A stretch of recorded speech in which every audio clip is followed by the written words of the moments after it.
Hi, welcome to That's Ready Mysterious, the show where every bite-sized mystery is rooted in reality. I'm your host, Kelly with an I, leading you through a maze of short stories that are filled with perplexing true mysteries. From missing people to unsolved crimes to eerie coincidences, each episode invites you to step into the unknown and question the ordinary. These tales aren't from fiction, they're stories history hasn't solved. Whether you seek suspense, love curious facts, or are just drawn to stories that linger in your mind, That's Ready Mysterious is your weekly passport into the truly strange, baffling, and unforgettable. Tune in and let the mysteries begin. Transcripts and references for all episodes can be found at that'sreadymysterious.wordpress.com.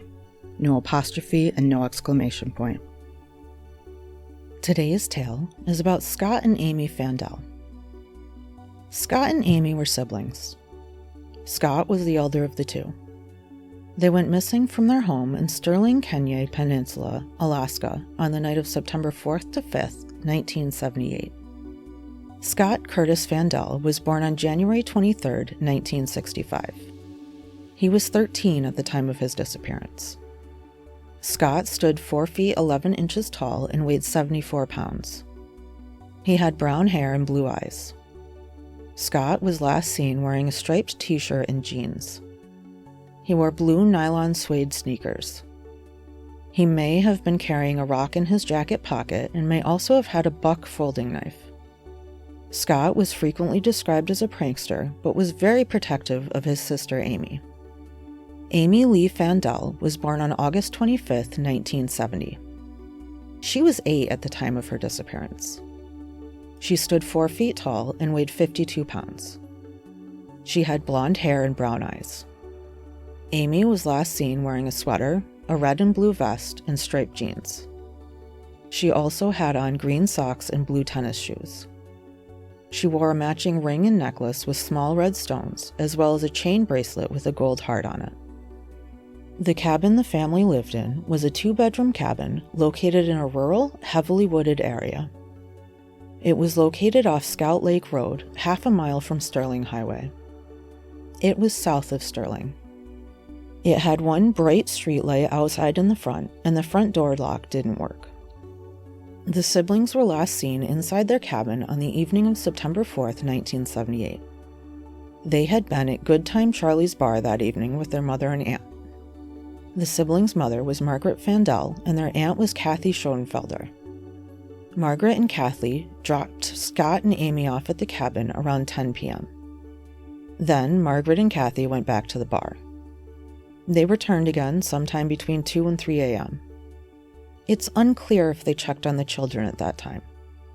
When Margaret and Kathy returned home, they found a pot of boiling water on the stove, along with a package of macaroni and an open can of tomatoes close by. Scott liked having a snack of macaroni before bed. The lights in the cabin were off, which was strange. The children were afraid of the dark and usually left the lights on at night. The pair assumed the children had gone over to the Luptons' house to sleep. Sometime after being dropped off at the cabin, Scott and Amy visited their next-door neighbors and best friends, the Luptons. The siblings walked to school with the Lupton children every day. After playing with the Luptons, the siblings went back to their cabin. A neighbor who passed by around 11:45 that night said they saw the lights on inside the cabin. Margaret awoke the next morning at about 8:30 and went to work. She assumed her children had already left for school. Margaret tried to call Amy at school in the morning and was told the children hadn't gotten there. She got worried, but her boss wouldn't let her leave work. Kathy awoke around noon and also assumed the children had gone to school for the day. On the afternoon of September 5th, 1978, Scott and Amy didn't return home from school. Their best friends, the Lupton children, lived a short walk away. That afternoon, the Lupton children arrived at the cabin asking for Scott and Amy. They told Kathy that the siblings had not been at school that day. Kathy called Margaret at work, who immediately called the police in a panic. The police found bullet casings outside of the cabin, but they may not have been related to the disappearances. Police have been unable to determine what happened on the night of September 4th to 5th. Despite the police's inability to figure out what truly happened, there are some theories. The first is that the siblings were abducted by a stranger who overheard that they'd be alone in the cabin that night. Some people believe that they were abducted by one of the children's biological fathers. Terry Schoenfelder, the siblings' uncle, thinks that Amy's father, Roger D. Fandel, might have been involved. Roger had left Margaret and the children in January of 1978, 9 months before the children went missing. He had moved to Arizona. Margaret tried to reach him immediately following the disappearances, but was unable to do so. His relative, who she did speak to, said that Roger didn't know where the children were. Shortly after the disappearances, Roger flew to Alaska to help search for the children. Years after the disappearances, a woman who had been Roger's girlfriend supposedly asked for $5,000 from Roger's uncle to tell him what happened to the children. However, there was no evidence of his guilt, so he wasn't charged in the children's disappearances. For many years, investigators did believe he was involved, but they no longer do. Some believe that a friend of Margaret's kidnapped the children. Many believe that whatever happened, Scott went along with it to protect Amy.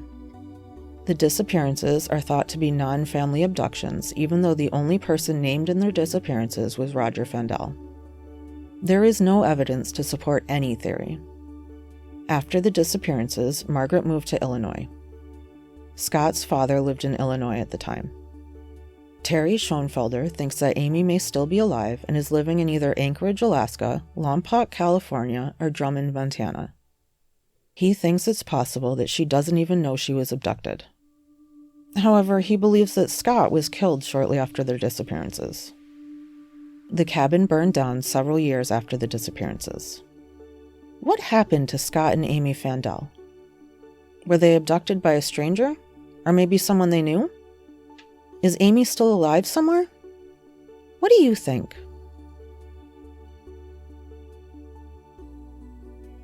Thank you for joining me on our adventure through today's mystery. The stories that That's Ready Mysterious covers are often stranger than fiction. If you enjoyed today's tale, subscribe to make sure you never miss a story that challenges the ordinary and reveals the mysterious. Until next time, keep questioning and remember the world is full of mysteries yet to be explored.